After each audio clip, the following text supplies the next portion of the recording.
Welcome to Talk Trials. It is good to be back. I'm your host, and today we are back again, getting into the machinery of the Supreme Court. We're going to take this stack of opinions, statutes, legal history, all of it, and really just pull out the most important insights for you. That's the goal. And, today we have a case that really tests how we read the law. It's a fascinating intersection of really high stakes criminal justice and, well, believe it or not, high school grammar. I have to say, that's what struck me. Usually when we pull these cases, you expect heavy constitutional theory, Fourth Amendment stuff, complex administrative doctrines. But this one, at its core, it kind of boils down to a grammar lesson. It really does. I mean, this is a case where people's fates, and we are talking about the very real difference between dying in prison and, maybe one day walking free. It all hangs on the conjugation of a verb. The conjugation of a verb. Specifically, the present perfect tense. I love when grammar dictates freedom. It highlights how precise this job has to be, right? Exactly. So today we're unpacking the Supreme Court case, Hewitt v. United States. It was decided June 26, 2025. And just to set the stage for you right away, the stakes here they're incredibly high. We are not talking about a fine or a few months in jail. No, not at all. We're talking about the difference between a prison sentence that spans decades and one that spans centuries. And that is not an exaggeration. This case sits right at the intersection of the First Step Act of 2018, which was this huge bipartisan sentencing reform bill, and really the kind of metaphysical concept of time in the eyes of the law. Okay, so the First Step Act, it changed the game for how certain firearm offenses are punished. It got rid of some really harsh mandatory minimums. Yeah. But the question in Hewitt is, who gets the benefit of that change? That's it. That's the core issue. It's all statutory interpretation. The First Step Act says its reforms apply to an offense if, and this is the key phrase, a sentence for that offense has not been imposed as of the date the act was passed. Has not been imposed. Yeah. Okay, seems straightforward enough. You'd think so, right? But here's the puzzle. What happens if a defendant was originally sentenced, say, way back in 2010, long before the act? But then, because of some legal error, that sentence gets vacated, wiped out, and they have to be resentenced after the act was passed. So let me frame the tension here. Physically, as a historical fact, a judge stood up in a courtroom in 2010 and imposed a sentence. Right. It happened. But legally, that sentence was later wiped away. So the question is, does that phrase, sentence has not been imposed, does it look at the historical timeline, the event that happened, or does it look at the current legal reality? Precisely. Does imposed mean it happened once in the past, you check a box, and that's it forever?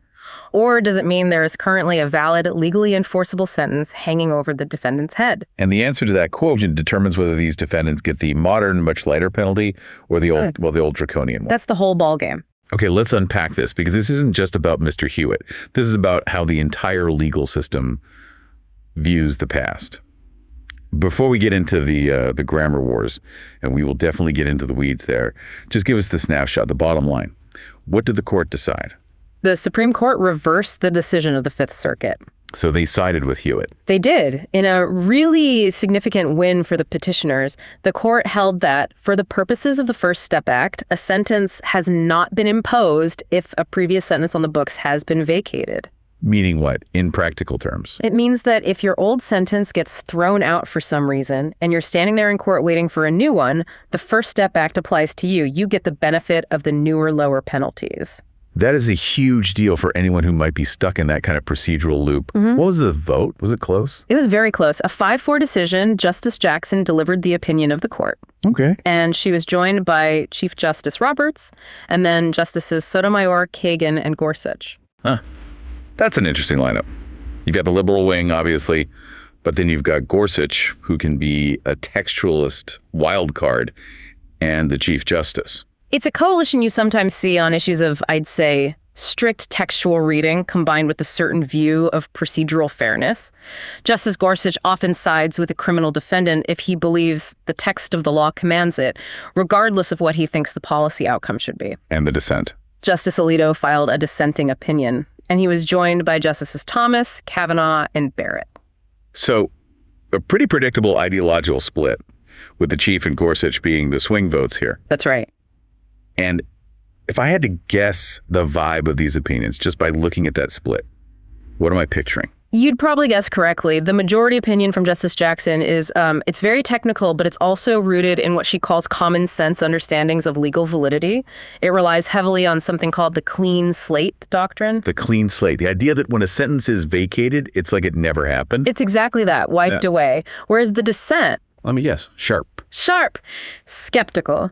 Justice Alito is laser focused on what he calls historical fact. His view is essentially, look, come on, we all know these guys were sentenced in 2010. We were there. The papers were filed. It happened. Right.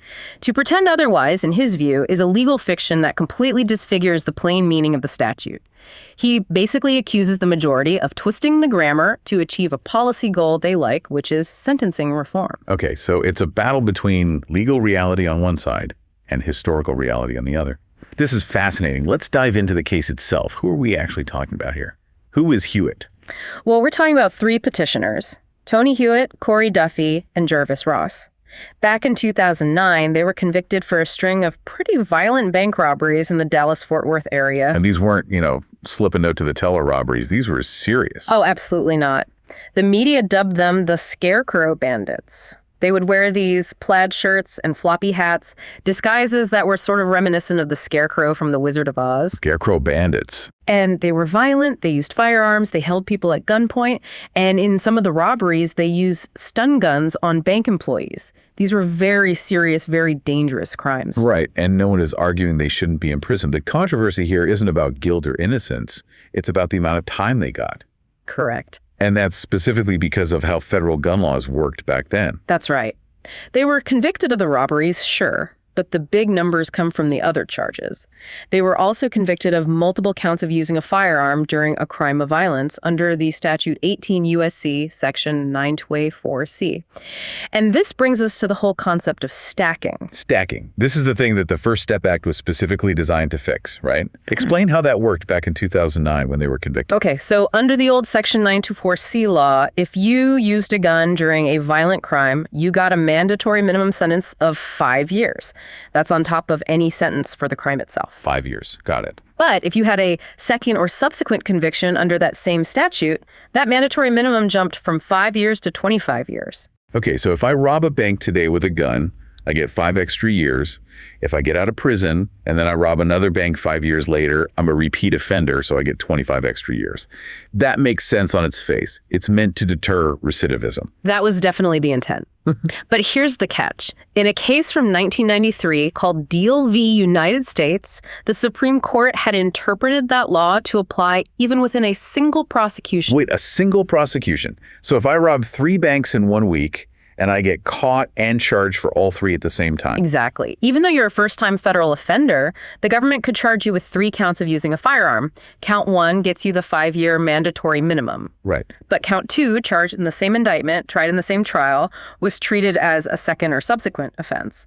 That triggers the 25-year mandatory minimum. For the same crime spree. For the same crime spree. And count 3, another 25 years. And the statute required that these sentences had to run consecutively. They were stacked one on top of the other. So for the scarecrow bandits who committed a string of robberies, the math became astronomical. They were first-time offenders in the federal system. But because they were charged with multiple Section 924C counts in one go, they received sentences exceeding 325 years. 325 years. That's right. About 25 years, give or take, for the actual robberies, and then 300 years of stacked firearm charges. That's effectively a life sentence times 4. It's an impossible, absurd number. It is, and this was the legal landscape for years and years. And judges hated it. You can find transcripts where they're just railing against this from the bench. They called these sentences out of this world or laughable if there weren't real people involved. They were forced to impose them, though. They had no choice. One judge in a similar case said he was being forced to impose a sentence that was, in his personal view, cruel and unusual, but the mandatory minimum tied his hands. He had zero discretion. So, okay, fast forward. The scarecrow bandits are in federal prison looking at these multi-century sentences. Then in December 2018, the First Step Act is passed. Congress finally steps in. And the First Step Act explicitly, directly eliminated this stacking practice for first-time offenders. How do they fix it? They clarified that the 25-year enhancement only applies if you have a prior Section 924C conviction that has already become final. So if you're charged with 3 robberies today in one indictment, You get 5 years, plus 5 years, plus 5 years. So that changes the gun sentence from, 55 years under the old law down to 15 years under the new one. A huge difference. Life-altering. But usually when Congress changes a criminal law, it doesn't help people who are already serving time, right? Generally, that's true. New laws are prospective, they look forward. Retroactivity is rare. So how did Hewitt get a shot at this? Because Congress included a specific retroactivity clause for this change. It was Section 403B of the Act. And it said this new no-stacking rule applies to any offense that was committed before the enactment date if, and again, this is the golden phrase, a sentence for the offense has not been imposed as of such date of enactment. Okay, so if you were arrested and you were sitting in jail waiting for your sentencing in December 2018, you got the benefit of the new, better deal. Correct. You were in the clear. But Hewitt and his co-defendants, they were sentenced in 2010. They were even resentenced on some other grounds in 2012, so they missed the boat. Under any normal timeline, yes, they missed the boat by nearly a decade. But then came the procedural roller coaster. And I'm guessing this involves the Supreme Court again. It does. A year after the First Step Act in 2019, the Supreme Court decided a case called United States v. Davis. Okay. In Davis, the court ruled that a part of the definition of a crime of violence, what's known as the residual clause, was unconstitutionally vague. Okay. Legal jargon alert. Break that down. What does that mean for our scarecrow bandits? Well, the Section 924C gun charge has to be attached to an underlying crime of violence. The government had used that residual clause to argue that one of the robbery-related charges qualified. When the Supreme Court struck down that clause in Davis, it meant that some of the underlying crimes Hewitt and the others were charged with no longer legally qualified as crimes of violence. So you can't have the gun charge without the underlying violent crime. You can't, which meant some of their 924C convictions had to be thrown out. And when you throw out a conviction, that's part of a bigger sentence. You have to vacate the sentence because the original sentencing package was this carefully constructed thing, and now a bunch of the pieces were gone. So the district court vacated the entire 325-year sentence for all the remaining counts in order to restructure the whole thing from scratch. Uh-huh. There it is. So the 2010 sentence, gone. The 2012 resentence, gone. It is now post-2019. The First Step Act is the law of the land. Exactly. And they're standing before a judge waiting to be sentenced again. Precisely. And so the petitioner's lawyers argued, hey, look at us. We are standing here today unsentenced. We do not have a sentence. A sentence has not been imposed on us right now. Therefore, you have to use the First Step Act rules. Which would mean 5-year increments for the remaining gun charges instead of the 25-year ones. It would drop their mandatory minimum sentences from well over 100 years down to something much more manageable. But the district court and then the Fifth Circuit Court of Appeals, they said no. They said no. They took the dissent's future view. They argued that a sentence had been imposed back in 2010, the historical fact. And just because it was vacated years later doesn't change that fact. So they resentenced them using the old, harsh, pre-2018 stacking laws. Giving them what? Still over 130 years each. And that finally brings us to the Supreme Court. Hewitt v. United States. Mm-hmm. The grammar battle. Let's dig into Justice Jackson's majority opinion. She goes straight for the grammar, right? The tense of the verb. She does. She focuses intently on the text. Sentence has not been imposed. And she points out that Congress chose to use the present perfect tense. Present perfect. Okay, take us back to English class. I haven't really thought about this stuff since, 11th grade. Well, the present perfect tense usually describes an action that happened at some point in the past, but has a connection or relevance to the present. It implies a status that is currently valid. Okay. Justice Jackson contrasts this with the past perfect tense. Which would be if the law had said a sentence had not been imposed. Exactly. If Congress had written had not been imposed, it would be looking backward. It would create a clear cutoff date. Had a sentence been imposed before December 2018? Yes or no?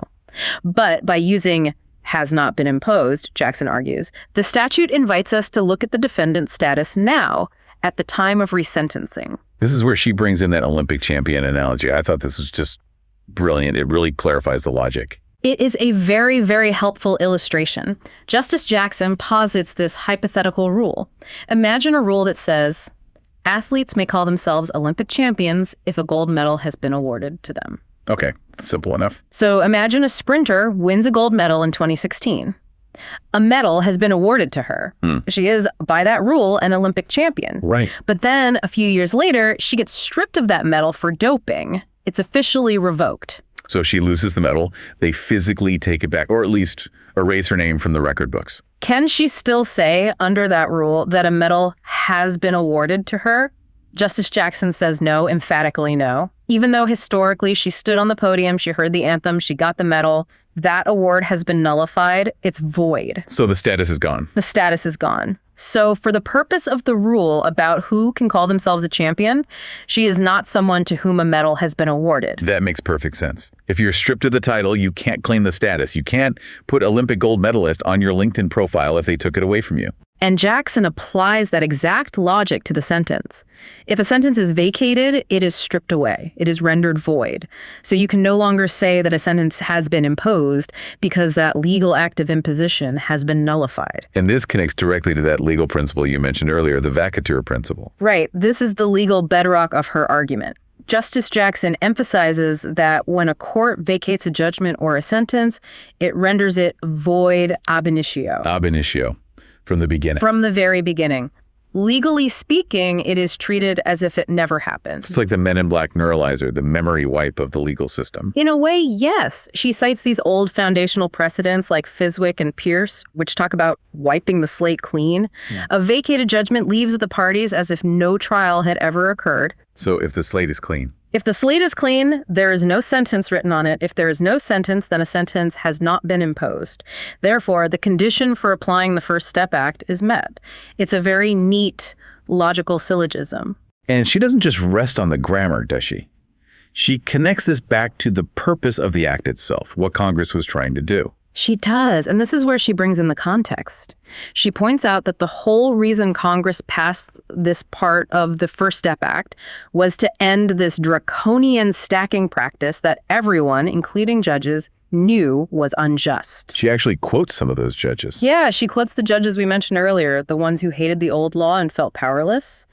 She argues that it would be absurd to force judges today to act as, in her words, legal archaeologists. Legal archaeologists. I like that phrase. It's a great phrase. It's the idea that it's just bizarre to force a judge sitting down today to sentence someone, to make them dig up these dead, superseded, decades-old sentencing regimes that Congress has explicitly rejected. So the argument is, if a judge is sitting on the bench today to write a sentence order, they should use the law of today. Unless Congress very, very clearly says otherwise. And here, because of the combination of the present perfect grammar and the clean slate doctrine, the majority says Congress did not say otherwise. They actually opened the door for exactly these kinds of resentencings. You know, it feels very logical, very clean when you lay it out that way. But then you pick up Justice Alito's dissent and you sort of think, wait a minute, he has a point too. Justice Alito is a master of the plain historical reading. He's not interested in legal fictions. He starts with a very simple premise. Words have ordinary meanings, and facts are facts. And he argues that imposed just refers to the historical event, the thing that happened. Right. He creates his own, much simpler analogy. He asks you to imagine asking a simple question. Has a sentence been imposed on John Smith? If John Smith was sentenced in a courtroom in 1010, the plain, ordinary English answer to that question is yes. Even if it was vacated later. Even if it was vacated later, the event happened. The judge banged the gavel, the court clerk entered the judgment, the prisoner was transported to prison. You can't just wave a magic wand and pretend that historical event didn't occur. He thinks the majority is engaging in a kind of a deliberate fiction. He essentially says, okay, this void ab initio thing is a nice theory for some purposes, but it's not some absolute universal acid that dissolves all of history. And to back this up, he cites the case Lewis v. United States. Remind us what Lewis was about. Lewis was a case dealing with a felon in possession of a firearm charge. The defendant was convicted of being a felon with a gun. Later, he successfully argued that his original felony conviction was actually invalid. It was unconstitutional because he didn't have a lawyer. So he says, hey, if my first felony was invalid, I wasn't legally a felon, so I can't be guilty of being a felon in possession. Makes sense, right? But the court said no, it didn't matter. At the moment in time when he possessed the gun, the felony conviction was on the books. The historical fact of the conviction mattered for the purposes of that gun law, even if the conviction itself was later subject to constitutional attack. So Alito was using that to say, look, Lewis proves that void ab initio isn't a magic wand. It doesn't erase the past for all purposes. Exactly. He's saying the law sometimes cares very much about the timeline and the historical record more than the current legal validity. And he points to the title of the relevant section in the First Step Act. The title is Application to Pending Cases. Pending cases. Alito argues that pending cases implies a finite, closed group of people. Specifically, those people who were already in the pipeline, sitting in jail and waiting for their first sentencing when the act passed in 2018. Not some open-ended group in the future. Right. He argues it wasn't meant to be this open-ended invitation for anyone who gets lucky with a vacatur 10, 20, or 30 years down the line because of some unrelated legal development. He actually uses the word windfall, doesn't he? He sees this as a matter of luck. He does. He argues that Hewitt and the others are getting an unjustified windfall. They just got lucky that the Davis decision happened. They got lucky that the district court decided to vacate the whole sentence instead of just trying to surgically fix the specific counts. He thinks it's completely arbitrary. Which is so interesting because arbitrary is the exact word the majority would probably use to describe the old stacking system. And that's the fundamental tension of the case right there.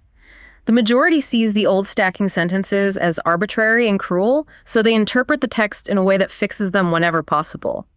The dissent sees the random application of this new law, based on the pure luck of a procedural posture, as the real source of arbitrariness. So we have the majority looking at the purpose of the law to end stacking and finding support for that purpose in the grammar of current status. Right. And the dissent looking at the history, what actually happened, supported by a deep skepticism of erasing the past. And that really brings us to the broader implications. This isn't just about the scarecrow bandits. What does this ruling mean for the federal legal system going forward? Well, just on a practical level, it means a lot of resentencing hearings are going to go very differently from now on. It completely clarifies the landscape. For any federal resentencing that involves a Section 924C charge, the new non-stacking rules apply. If you manage to get your original sentence vacated for any reason, Davis or something else, you get the benefit of the First Step Act, period. It feels like it shifts a lot of power back to the district court judges, doesn't it? Significantly. It reinforces their discretion to issue sentences that they believe are just and proportionate based on current views of justice, rather than being bound by these zombie mandatory minimums from a previous era. Zombie mandatory minimum. I mean, that's what they are. It allows judges to look at the defendant standing in front of them today and apply the law of today. It also seems to really solidify this legal fiction of vacatur we've been talking about. The court is, they're really doubling down on the idea that when we fix a legal mistake, we fix it all the way back to the beginning. That is a key takeaway from this case. The court is sending a clear signal that, for the purpose of statutory interpretation, legal validity trumps the historical record. When a statute asks about a legal status like, has a sentence been imposed? We are asking about the legal status, not just checking the court docket for a timestamp from 2010. It's a fascinating battle between textualism and purposivism, but it feels like even the arch-textualists on the court, or at least Gorsuch, sided with the legal reality view here. Which just goes to show you that textualism isn't a one-way ratchet that always leads to the harsher outcome. Sometimes a faithful reading of the text has not been imposed, and its grammatical structure leads to the more lenient result. This brings us to the segment where we have to stop just reporting and start analyzing. It's time for the 10th chair. Let's do it. For our new listeners, this is the part of the deep dive where we imagine there's a 10th seat on the Supreme Court bench and we have to cast the deciding vote, or in this 5-4 case, just join a side. But before we do, the all-important disclaimer, we have to state this explicitly. Our analysis here, including the judgment we're about to offer, is commentary for informational and discussion purposes only. That's right. It is not legal advice. We are not Supreme Court justices, fun as it might be to pretend, and our opinions do not represent the actual holding or views of the court. Okay, disclaimer delivered. So, sitting as the 10th chair, knowing what we know about the case, the precedents, the arguments on both sides, how do we vote? We have to look at the ratio decidendi, the core reasoning behind the decision. And taking the 10th chair, I have to vote to affirm the majority opinion I would find for Hewitt and the petitioners. I'm with you. I'm also voting to affirm. And for me, I think it comes down to the fundamental function of what a sentencing hearing actually is. Right. Legal function over history. That's the key. When a judge sits on that bench to sentence a human being to prison, That is a functional legal act. It is an exercise of state power that is happening in that moment today. Exactly. If I am a judge in the year 2026, why on earth should I be forced to apply a law from 2009 that Congress has explicitly repealed because everyone agrees it was unjust? That feels, well, it feels perverse. It forces the judiciary into that role of being legal archaeologists, as Justice Jackson put it. It requires them to knowingly inflict a punishment that the legislative branch, the voice of the people, has deemed grossly disproportionate. If the text of the statute allows for a way out, and the grammar here absolutely does allow for it, then the functional common sense approach is to apply the current law. And I think the clean slate doctrine is the only way to be consistent here. If a sentence is vacated, it loses all its legal force. The government cannot hold a person in prison for one more second based on a vacated sentence. Correct. It has no power. So if the sentence is void for the purpose of keeping someone in a cell, it has to be void for the purpose of interpreting the statute. You can't have it both ways. You can't say, this sentence doesn't legally exist, which is why we have to resentence you. And then in the very next breath say, but this sentence does exist as a historical fact, which is why we have to deny you the benefit of the new law. That's a logical contradiction. It's trying to have your cake and eat it, too. And I know the dissent worries about the windfall, that these guys just got lucky with the timing of the Davis decision. And it's a fair point. They did get lucky. They did. But denying them relief creates an even worse, more glaring kind of arbitrariness. Imagine two people standing before a judge on the same day in 2025. One is being sentenced for the very first time. The other is being resentenced because of a Davis issue. They committed the exact same set of crimes. Under the dissent's view, the first guy gets a 15-year mandatory minimum for his gun charges. The second guy gets 55 years. For the same conduct. Why? Because of a paperwork error or a legal development that happened 15 years ago. That is the definition of arbitrary disparity. The majority's rule, our rule in the 10th chair, ensures that everyone sentenced today faces the law of today. That's a form of equal protection in practice, even if not in constitutional name. So the 10th chair confirms the First Step Act applies. The 300-year sentences are out. The 5-year increments are in. And it projects a clear path forward for the lower courts. It says that statutes using the present perfect tense require a continuing legal validity, not just a past event. It streamlines the courts and, most importantly, it aligns punishment with current legislative intent. Well, there you have it. Hewitt v. United States, a case where, believe it or not, grammar rules. And the clean slate isn't just a metaphor, it's the law. It really is a powerful reminder that the law is not static. It's always evolving, and sometimes it gives us a second chance to get things right. Before we go, a final thought for you to chew on. How do you read the grammar here? Is it historical fact, it happened, you have to deal with it? Or is it current status? It's been legally erased, so let it go. It really is a Rorschach test for how you view the legal system. Is it a set of historical records or a living, breathing instrument of justice? Let us know your thoughts. Remember, this has been a deep dive into some very dense legal weeds, but the impact on real lives is undeniable. Absolutely. Thanks for listening to Talk Trials. We will see you at the next oral argument.